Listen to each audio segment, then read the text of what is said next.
Bonjour à tous, c'est Jean-Luc Haut sur sa chaîne YouTube. Aujourd'hui, nous allons parler de la start-up nîmoise Drone Geofencing qui lève 1,4 million d'euros.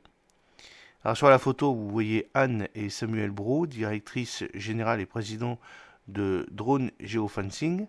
L'entreprise innovante nîmoise Drone Geofencing veut industrialiser son logiciel permettant de superviser une flotte de drones depuis un centre de contrôle. Le marché européen est ciblé avec une levée de fonds de 1,4 million d'euros.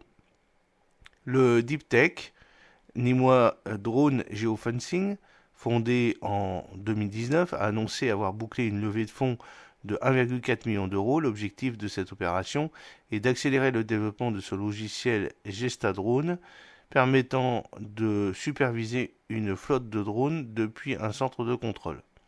Elle a été conclue auprès de Méliès Business Angel, de Badge Business Angel des grandes écoles, de Provence Business Angel, de Défense Angel, du fonds d'investissement Sophie Larrault du Crédit Agricole de Languedoc, de Ducarré et de l'éditeur de logiciels de gestion en ligne Lundi Matin.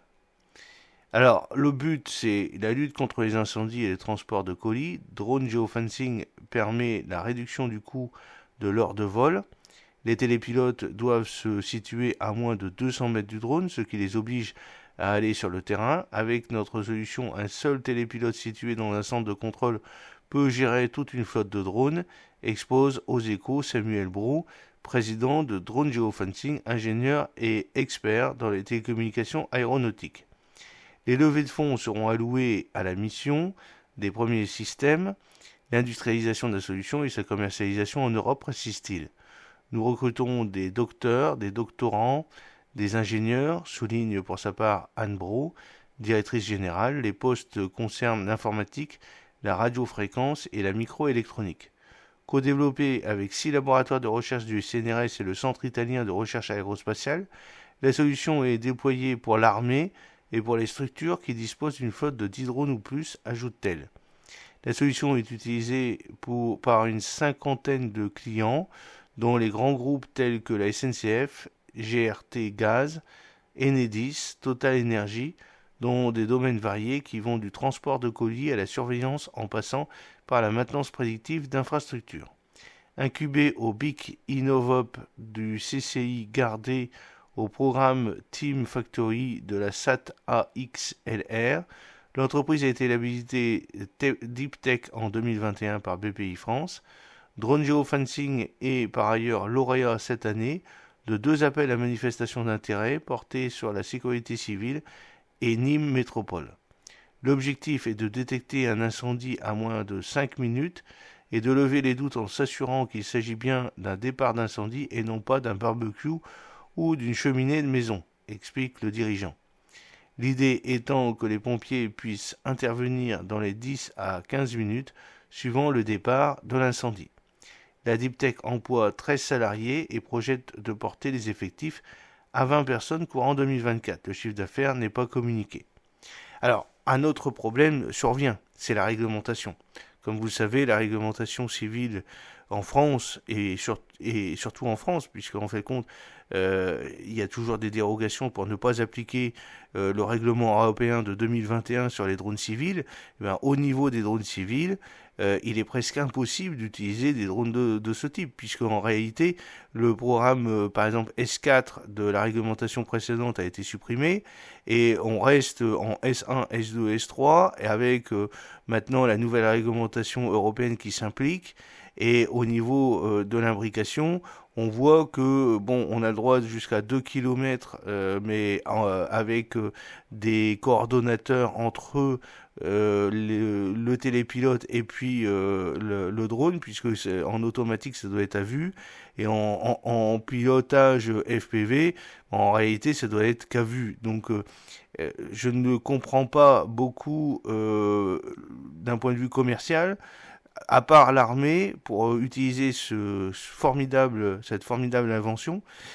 puisque en réalité, je crains très fort que cette start-up soit bridée par la réglementation et surtout la frilosité de la Direction générale de l'aviation civile qui leur mettra, à mon avis, beaucoup de bâtons dans les roues pour pouvoir utiliser, même en expérimentation, leur système. Donc je pense que leur système aura un seul débouché, c'est-à-dire l'armée, mais que même au niveau de l'armée, il sera difficile de l'expérimenter en métropole et que ces expérimentations ne pourront se faire que au niveau opération extérieure ou bien sur les théâtres où se trouve notre armée.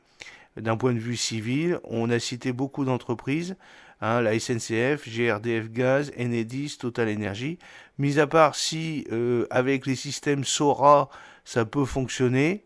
Bon, après, j'ai pas beaucoup de retours sur ce système SORA. Il faut savoir que ça coûte très très très cher à le mettre en place et donc à pouvoir l'utiliser. Je ne sais pas si c'est applicable avec leur solution. Je poserai la question à un grand spécialiste prochainement.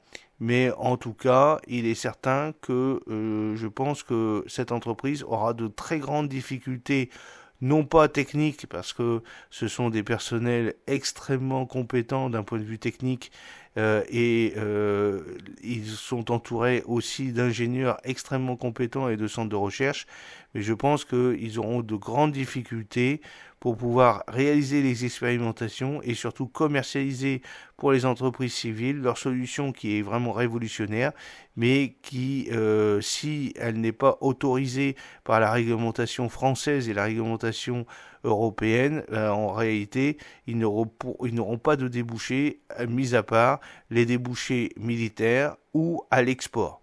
Donc comme pour toutes les entreprises de drones actuellement en France, surtout dans le milieu civil, s'ils n'exportent pas, c'est la mort. Alors il y a un autre problème, c'est l'exportation. L'exportation de drones proprement dit, et là aussi, à mon avis, leur système sera classé bien à double usage. L'avenir nous le dira, mais je pense réellement, personnellement, que ça sera le cas.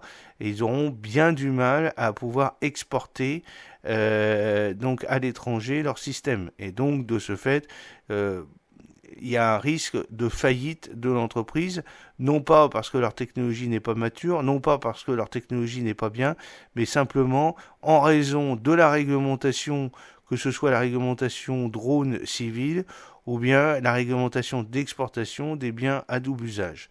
Et il y a beaucoup d'entreprises dans le domaine des drones qui en font les effets, qui en voient les effets, puisque en réalité, ils sont interdits de pouvoir exporter leurs drones à l'étranger, ce qui fait que en fait les entreprises françaises de drones soit elles délocalisent, donc elles gardent leur centre de recherche en France et leur centre de production se fait à l'étranger, ce qui leur permet en réalité d'exporter à partir de l'étranger, puisque à partir de la France, il est interdit d'exporter, ou bien c'est extrêmement difficile et c'est des procédures extrêmement longues et très complexes et qui font que ça met en péril d'un point de vue financier les entreprises de fabrication de drones ou par exemple ici de systèmes qui vont avec les drones. J'espère que cette petite vidéo vous a plu. N'oubliez pas de cliquer sur le pouce bleu pour la promouvoir, de vous abonner si ce n'est pas encore fait et de partager cette vidéo sur vos réseaux sociaux. À très bientôt, fidèlement, Jean-Luc O.